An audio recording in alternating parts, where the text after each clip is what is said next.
Welcome to our dialogue about the future of education.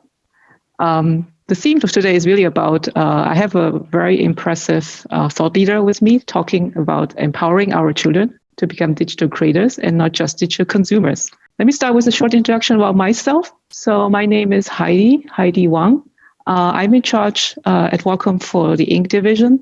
What I'm doing in daily work is actually I drive innovations, I talk to customers and really think about what can we deliver as new value from technology, from product perspective to them. So this is really my passion.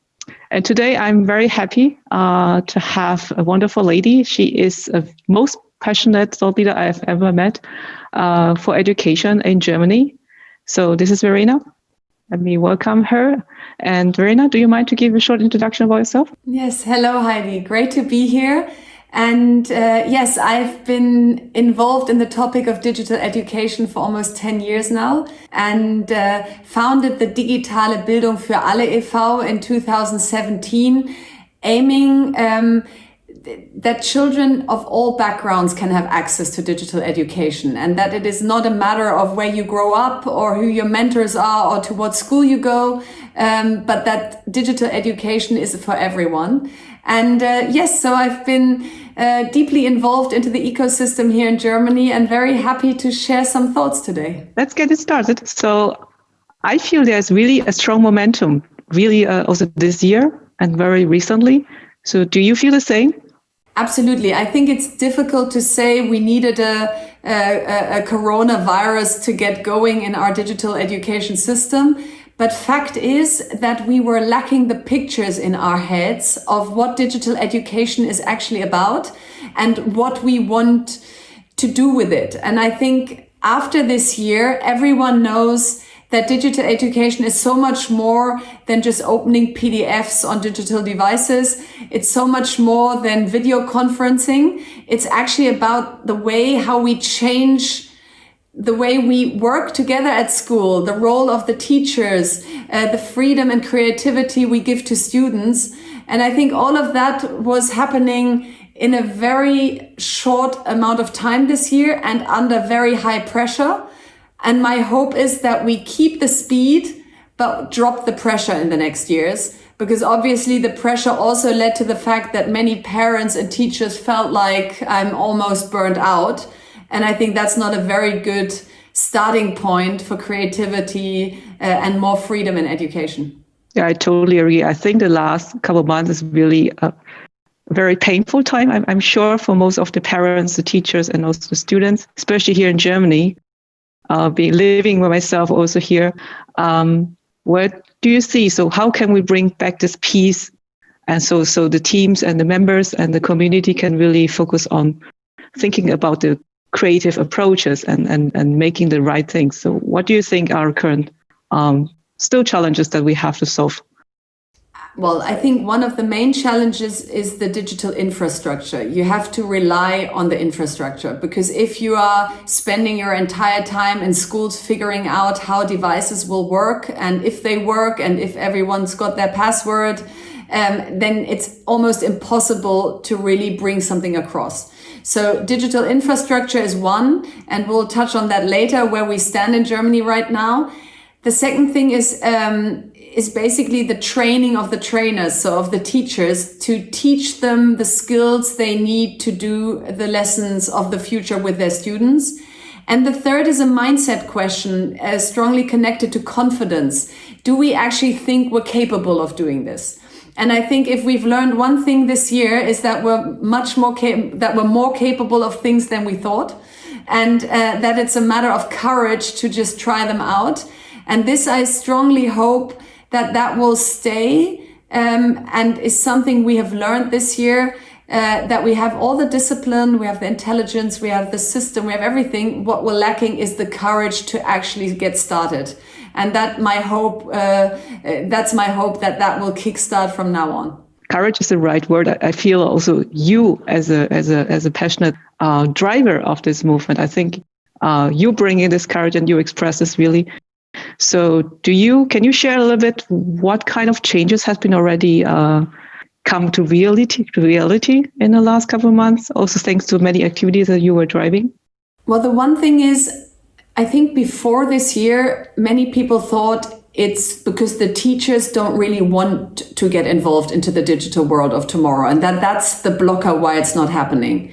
And if I saw one thing this year is that the teachers, they led the way. So many of them said, I'm not going to only find solutions for my studies and my students, but I'm also going to spread and share best practice via social media, via platforms like Trello, post blog posts on the internet to actually encourage others to start going, and to also show them you don't have to think about everything from scratch. I've already gone away here or there.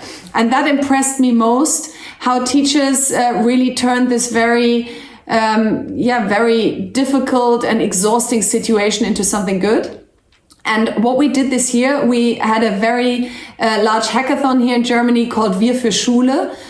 So us for the schools, the crowd for the schools, because we figured out if every single voice is addressed towards politics or schools saying, I would like this and I need more mindfulness in schools and I would like to teach more entrepreneurship and in general we should, it's almost impossible for politics to listen. So you have to kind of take all these voices and become like a strong force who clearly addresses the topics we should now be working on.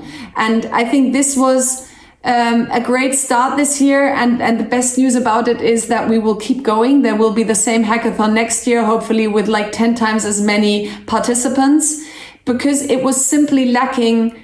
It was lacking an initiative where teachers, parents, students, and people in the educational system could get involved in one initiative to drive education and schools of tomorrow.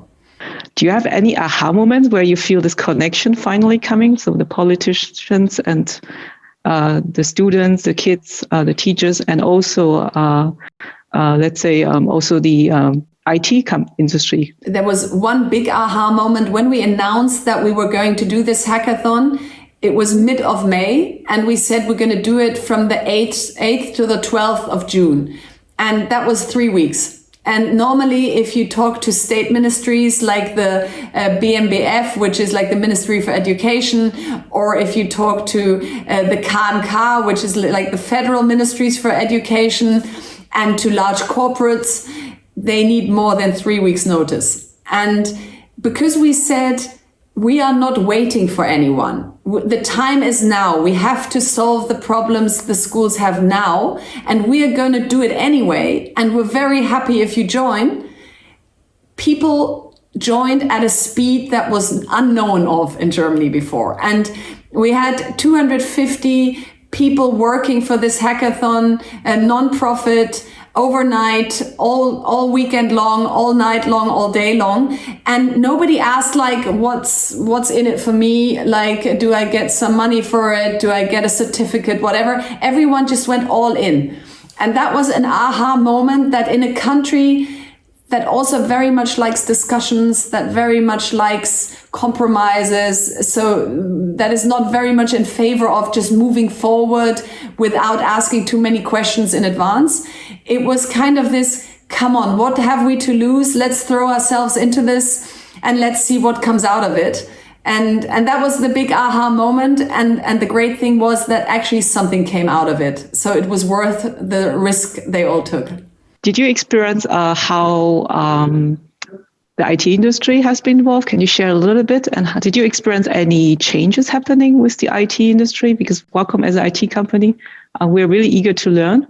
I think the IT industry is obviously the backbone of all of this, because if we talk about digital education and devices and software and cloud solutions and everything, that's all very closely linked to the large IT players.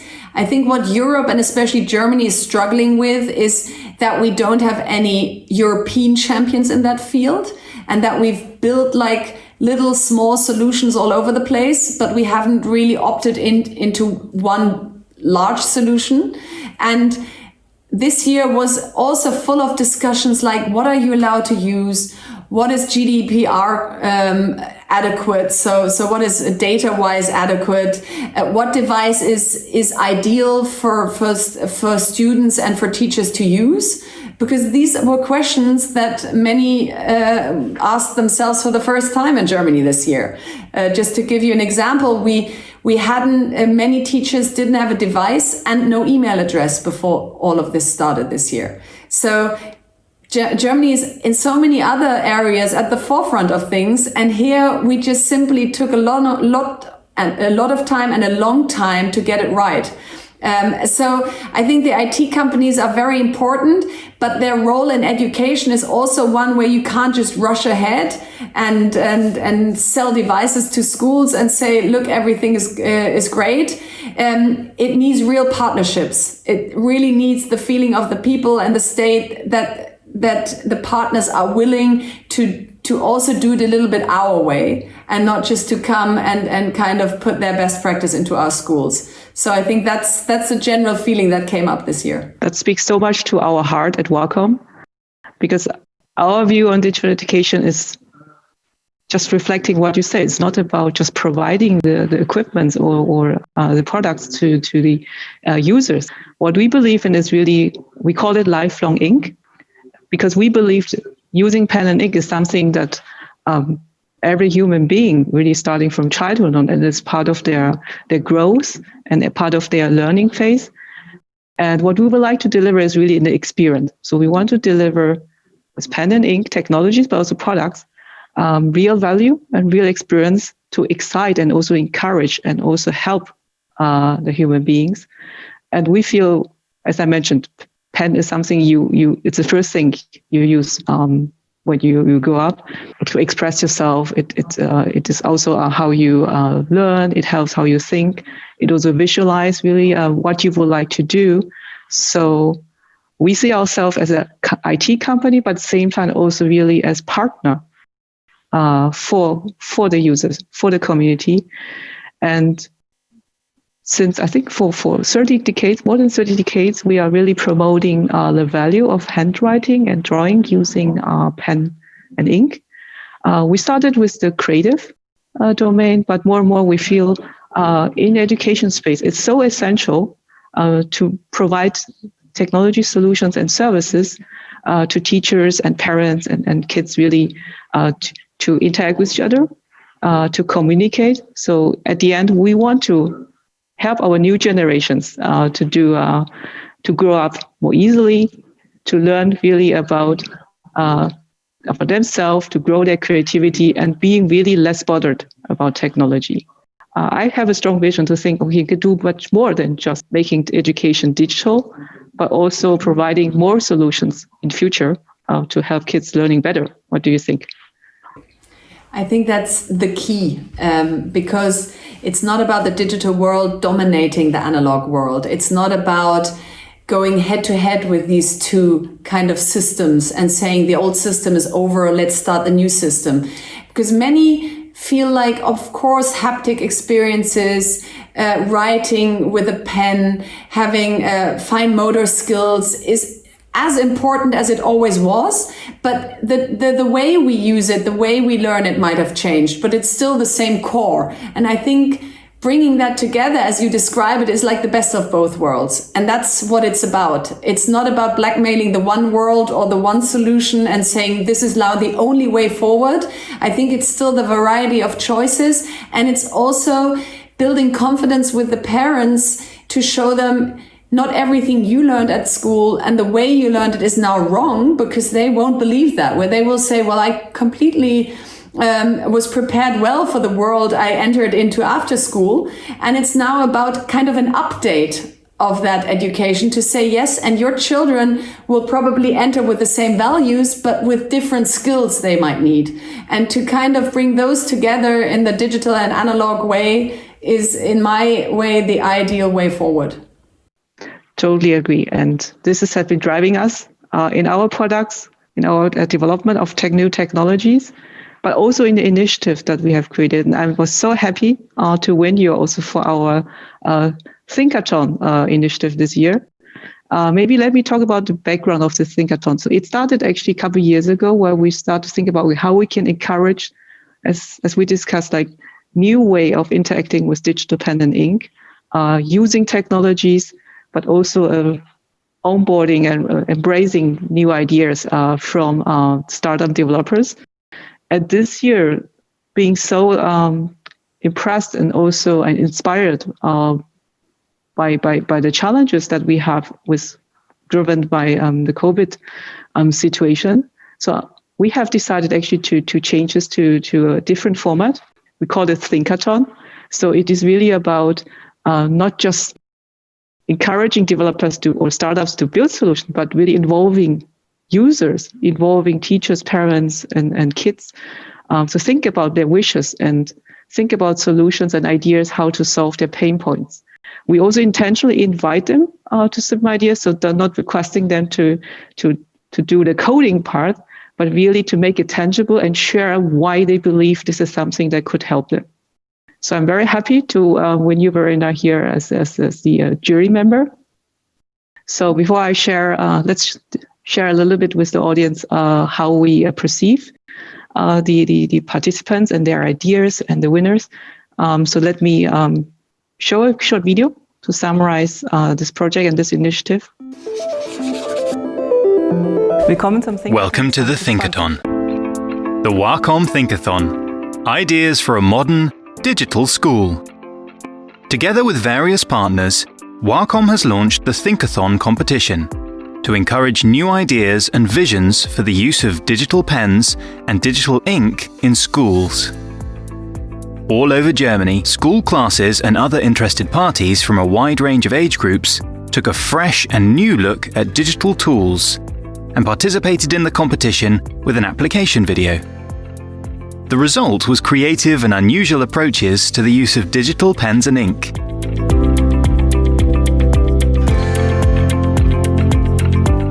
In the end, 5 finalists reached the final round and presented their concepts to the Thinkathon jury. Hello and welcome. Let me introduce myself. Pablo is an artist and product designer and has developed a concept for a digital overhead projector that facilitates collaboration between students and teachers. Hello, I'm Nelly, and I'd like to show you how a typical Monday looks for me. The concept of a virtual classroom in an overarching app is being developed by the Better Than team. We are a 3-person founder team and we have one goal. Team Teach is working on a mobile application that will support online teaching, scheduling, and class management in the school. The art teacher of the Realschule Germersheim introduces her class to stop-motion animation with digital pen and digital ink. The class teacher at Lambertus Primary School is developing 3D printed pencil tips to improve the feel of writing in the classroom. The jury of experts from the industry did not have an easy job with such a wide range and high quality of the submitted proposals. I actually had tears in my eyes, seeing what a passion our participants showed. In the end, this country needs a lot of motivated teachers to move this issue forward, and ideas like those of the 3 finalists that inspired the jury. Third place goes to the Better Than team of 2 student teachers who impressed us very much. Second place goes to the Realschule Germersheim, and the first place goes to the Lambertus Grundschule. As the class teacher so nicely said, he is passionate about teaching and an IT technology innovator, and he hopes that he will never have to choose between the 2 paths. We very much hope that these 2 hearts can continue to beat as one, and congratulate him on this great first place. Herzlich zu diesem tollen ersten Platz.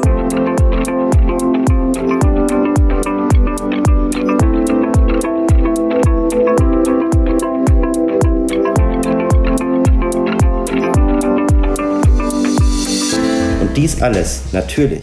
And all this still with the pen in your hand.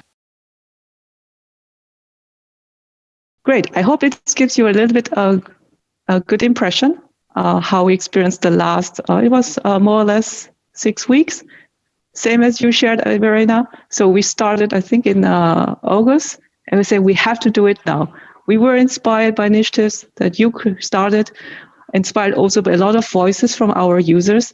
So we said, okay, within a couple of weeks, let's start this. And then in, I think, overall 6 weeks, we have completed this. And 2 days ago, we have the jury session. So do you mind to share a little bit how you feel the sessions? How do you feel about the ideas? Absolutely. What I was so fascinated about was the energy. And I mean, it was a digital jury session. Yeah, they presented digitally to us, and still this kind of energy, this spark that just went through the web, through our devices to our homes or offices where we were sitting, was incredible, because you really felt education is suddenly something that drives people, where they want to make a difference, where they want to make a contribution to the system, and the variety of teams and their very intrinsic motivation of actually changing the future was that what gave me most hope, just really brilliant and idealistic and energetic people in this country are up for a change, up for new ideas, and willing to follow them through. Yeah, I was most impressed by, I think there was one teacher, really. He said, I worked 5 years long on the same idea to help small kids to learn writing in their first years. But I think this was so impressive that he really worked on 5 years on his idea, and the way he presented was so authentic. So this is what impressed me most. Yeah, absolutely. And what I so much love about that, I mean, teachers are here when it comes to, they have to involve themselves into individual learning, inclusion, integration, lessons all morning and all afternoon, preparing all that, now integrating the digital world. And then to sit down after you've done all that and say, for 5 years, I want to crack the point how children can write on devices, how we can interlink that to our lessons, which we're planning, and all non-profit, all hoping to be heard one day, was very impressive. And so I'm so happy that this Thinkathon kind of gave the stage for these people from everyday life who do it every day to show what they've been working on and what great solutions they have come up with. Yeah. And to talk about the other winners, like this art teacher, he said, okay, with the COVID, I can't teach art anymore, right? Yeah. As I remember how she presented, full of energy, and you can feel what really motivates her to join this contest, to join this ideation challenge, is really, how can I work with my students continuously, not being able to be in the same classroom? That was also one of the most remarkable, I think, ideas that I received. And I just love the way that people turn a challenge into a chance. So she could have just sat there and said, this is art lesson and it's no longer fun. Kids are not allowed to run around the classroom. They can't collaborate. They can't look each other over the shoulder. No. Okay, if that's not possible, let's try something new. And I love that attitude, that you just don't sit there and wait for somebody to solve your problems, but that you kind of, in Germany, you say pull up your sleeves and try it yourself. And the other winner, I think the third one was, I think remember this was 2 students who is going to be teachers very soon. So what's your impression on this team? Well, I'm a big fan of young women who have big ideas, a lot of courage to present them, self-confidence, and those 2 just were all of that and more. So the way they presented, the way they formed this team, the spirit they had, what they hopefully will bring into their lives as teachers one day, it just makes me feel like, okay, if people like that want to become teachers in this country, and not much can go wrong. Yeah, actually, after the jury session, I was really also reflecting, okay, what can we do with these teams? That's also my first time having the Thinkathon directly with the users, with the community.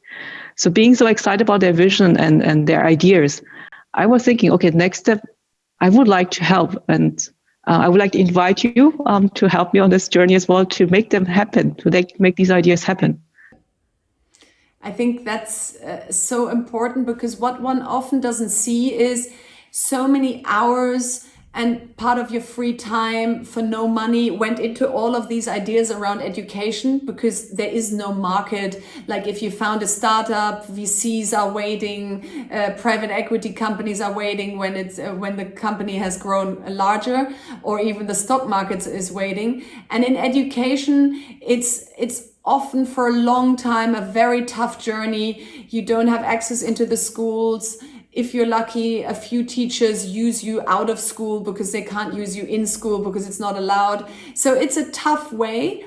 And I think what one always underestimates is how much software solution power, so software engineering, also money, also help with user interface design, whatever the challenge is, helps to actually make these teams shine even more. So I would love to join you on that journey, so that this Thinkathon is not just like a marketing story of let's have a Thinkathon for 1 week and afterwards let's move on with business, but that it's actually part of the DNA of really wanting to change the system and really wanting to have ideas that come to life.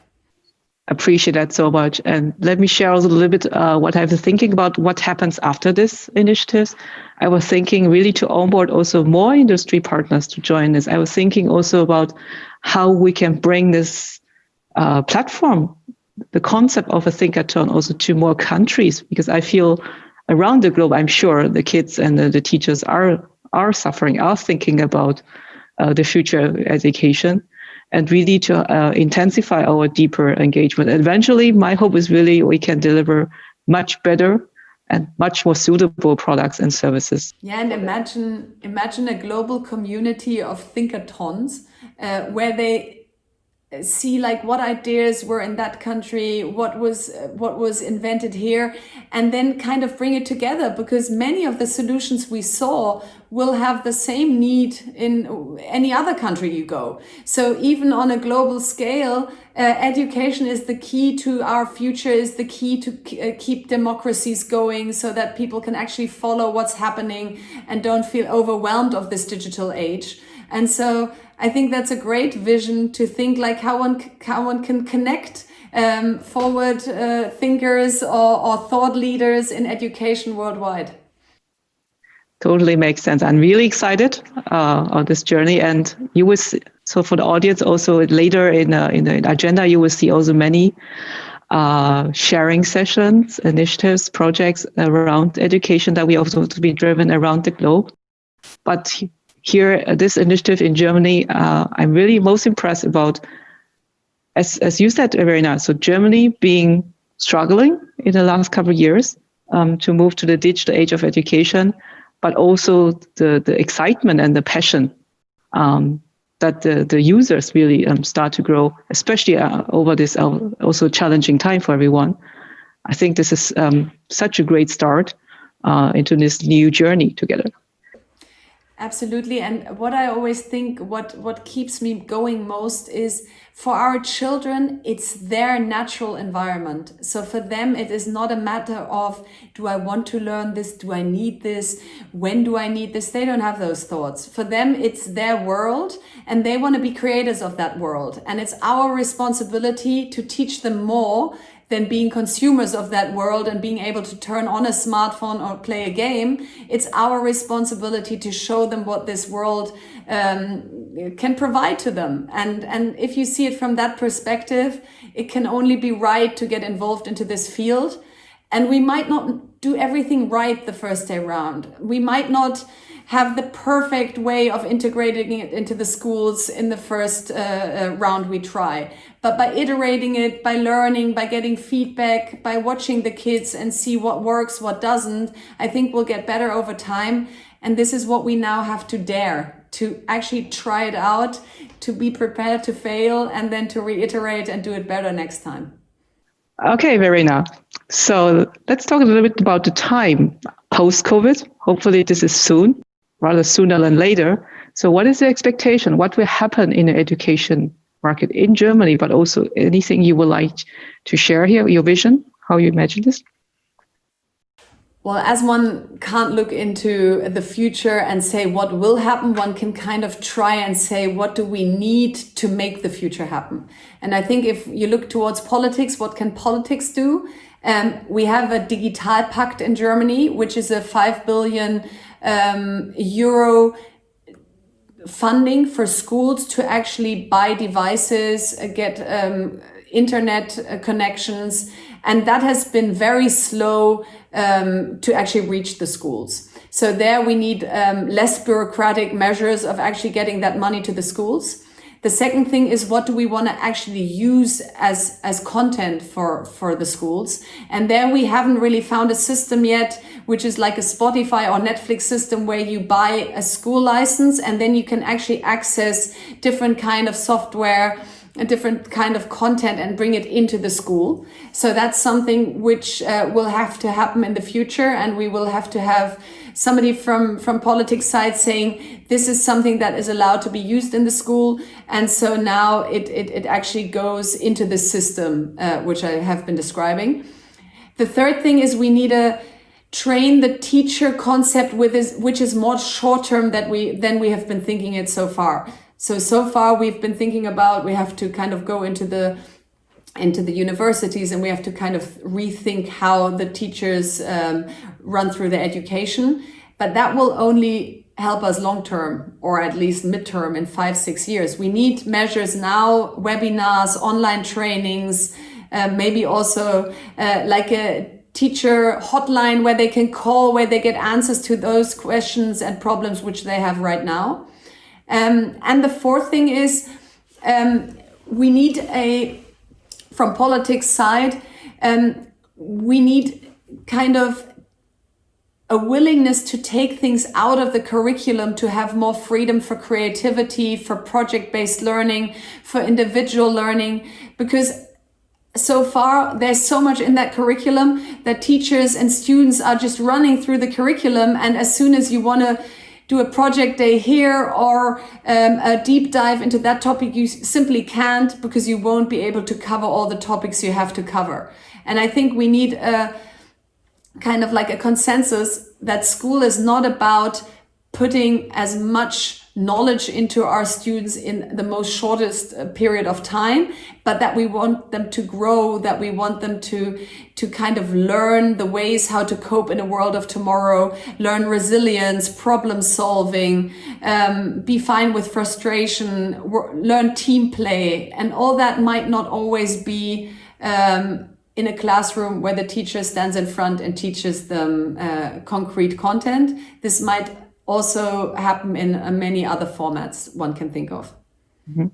Well, I think this reflects exactly to our theme of today, where we talk about we want the kids to become digital creators and not just consuming digital content or digital technology. Often the perception of the parents, and then we come to what can the parents do. This was what politics can do, but often the perception is the kids are already enough on devices. Let's not also put that into the schools. Let's protect them from these devices in school.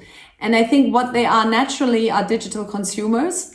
And that was my aha moment when I felt like this topic is so important, because I watched my very little kids 10 years ago being digital natives and digital consumers naturally, because they could press a home button, they could swipe, they could tap, they could pinch, whatever they could do. But nobody, as they grew older, taught them how to look behind the scenes, how to become creators of that world, how to make a stop motion film, how to draw with a pen on these devices, how to learn coding once they reached the age of 6 or 7. And I looked towards the schools and it wasn't happening there. I looked towards the parents and myself and it wasn't happening at home, because we didn't grow up with it. And I looked around and thought, are there any public kind of places you can go? And they are also more like analog places, libraries and things like that. So that was the moment where I thought, maybe we're missing the point of teaching them to become creators of the world of tomorrow, because we think they are natural consumers and that is enough. And so I think what parents can do is really closely look at what are their kids doing, and try to gently push them and themselves more into the direction of creating in this digital world, rather than just consuming it by playing games, communicating, watching videos. That's nice, but I think that's only a little part of the future. I totally agree. And I think this reflects also our vision to bring pen and ink experiences feeling less technical. So I still realize that many of the products are still very technical. It should be really, the technology should go more in the background from our view, and really letting these kids and really live their ideas to bring the ideas to tangible without bothering themselves about technology, right? Absolutely. And so I really like this lifelong ink journey, because it's also about lifelong learning. You know, we can't learn the future in a few years and then we stop and then we get a degree and then we're set and done. That's not how it will work. It will have to be a lifelong journey. And that also goes for us grown-ups. We can at times learn more from our kids than they can learn from us.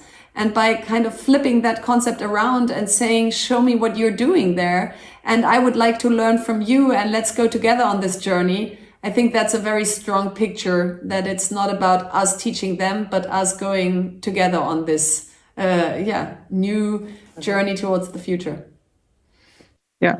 While listening to you, it just came up anecdotal, a story that I experienced in my private network.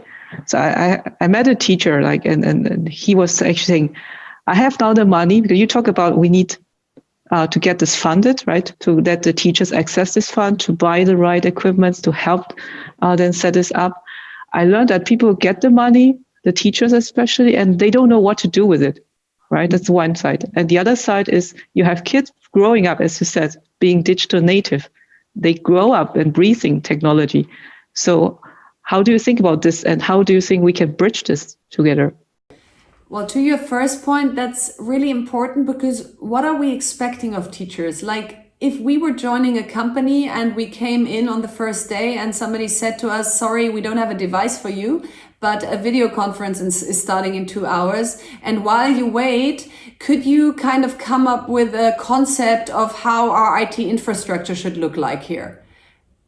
We would be like, if we weren't hired for that job, we would be standing there and not knowing what you want from me. And we wouldn't be able to perform the task.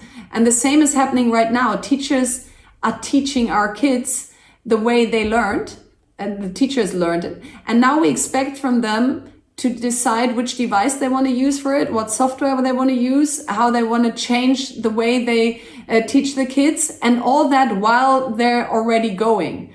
So we either have to give them more freedom to actually engage in this new world and try it out and come up with their own concepts and give them some time to have skin in the game.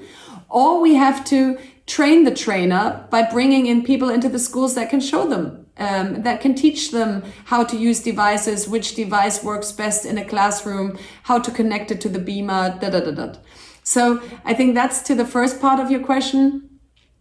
And to the second one, watching kids and their intuitive behavior in that world, I have an anecdote from our family from last weekend. We bought a new board game, and there's always this instruction in the board game, how it works. And my son, he's 10 years old. He looked at that instruction, he turned it like around 5 times, and then he put it away, took my smartphone and Googled how you play this game and watched a video. And my husband was like, oh, this young generation, they can't even read an instruction. Immediately, they have to jump up and grab a device. And I was like, it doesn't really matter if he watches the video and tells us afterwards how to play the game, or if he reads the instruction. It's his method he's choosing. But in the end, we're going to play this game. So it's still our feeling like paper and reading it through and not understanding and nobody showing you is better than watching a video of a setup where he just intuitively knew what to do next, because we feel like, no, that's not good. And that shows like the clashes of our socialization, that we're still not used to Googling or videoing an instruction. We still read through it and don't understand it.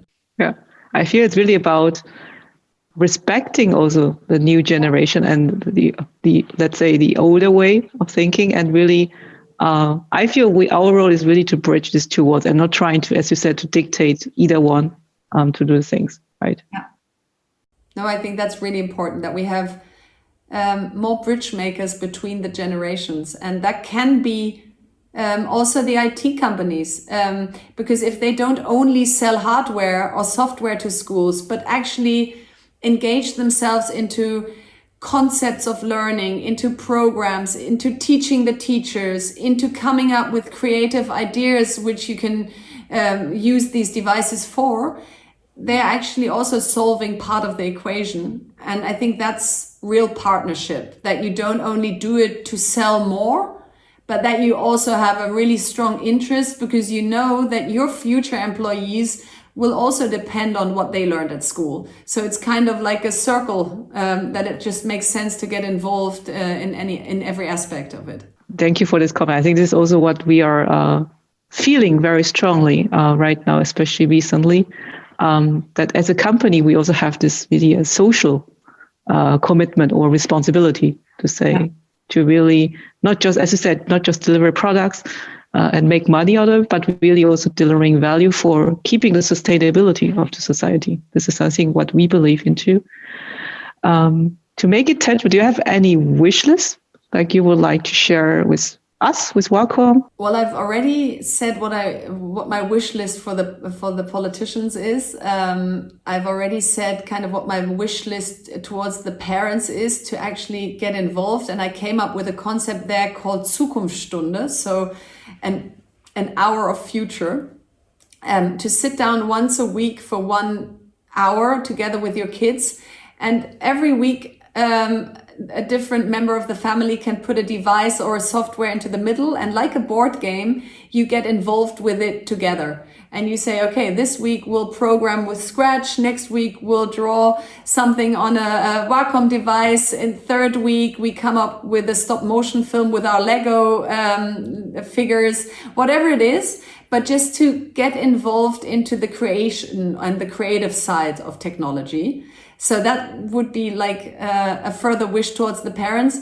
And I think like a wish maybe also towards you as a company would be, we need the visibility of best practice and of pictures what you can do. And if there was a platform which is not only part of a Thinkathon for a few days or weeks, where teachers, students, parents can upload things they did and share them with others and inspire them to come up with new ideas on digital devices.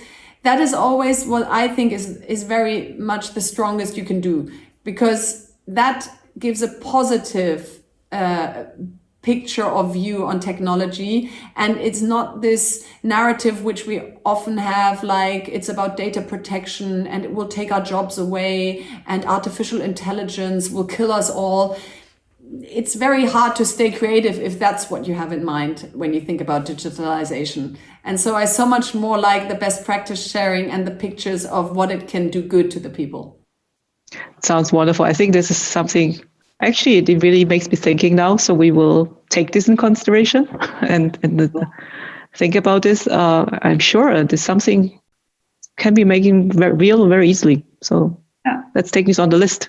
Very good. And then others can vote what they like best. And then you have the best ideas up there. And then teachers or students feel proud to share it because they see, wow, my piece of work went all through to the top, and they try harder and they get better. So like a positive incentive to get involved in creating. The only wish I have is there's more activists. I really call you like an activist for digital education and transformation in the whole sector. We wish there are more like you. And my experience is working also globally on several projects, like in Japan, for example, or in China. I just had also a couple of initiatives running with partners. All this is coming really from this passion, and there are always influencer needed to drive this momentum and the movement. And I know now in the countries like Japan, the activist power have really infected, so to say, the government, and it's really now strongly supported by the government. So I wish there are more like you, and I would love to really, as Wacom, to engage with people like you. And yeah, thank you really for sharing your insights and your vision. And thank you also for your sponsorship and support on the Thinkathon. And I really look forward to more activities. Let us know also, Wacom, how we can support you in your activities. Yeah, thank you so much, Heidi. I think it's the age of cooperation and collaboration. I think it's not about some women or men or a group of people standing in front of others and telling them what to do. I think it's kind of a movement of the masses if it really should work. And so everything we can do in that direction to work together, I think is the best way forward. Thank you for this great session and great discussion. I think we have reserved some time for audience to ask questions. So to everyone, feel free to chat with us. Otherwise, I thank you very much, Verena, for your time and for your openness and for your passion, especially. So thank you. Thank you, Heidi.